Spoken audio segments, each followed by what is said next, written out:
So I looked at these 5. First, the idea. I used to think that the idea was everything. I named my company Idea Lab, and how much I worship the aha moment when you first come up with the idea.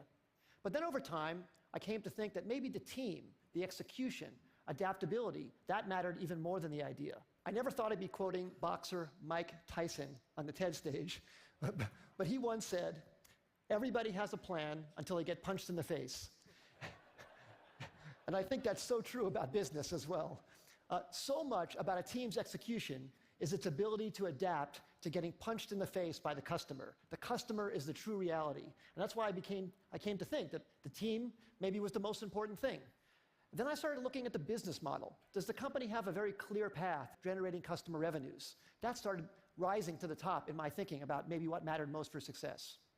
Then I looked at the funding. Sometimes companies received intense amount of funding. Maybe that's the most important thing. And then, of course, the timing. Is the idea way too early and the world's not ready for it?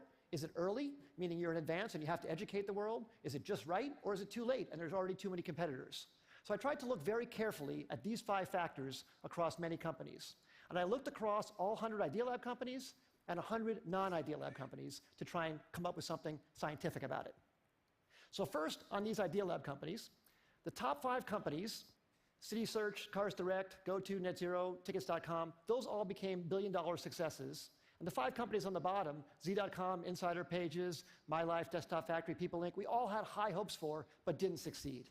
So I tried to rank across all of those attributes how I felt those companies scored on each of those dimensions. And then for non-Idea Lab companies, I looked at wild successes like Airbnb and Instagram and Uber and YouTube and LinkedIn, and some failures. Webvan, Cosmo, Pets.com, Flues, and Friendster.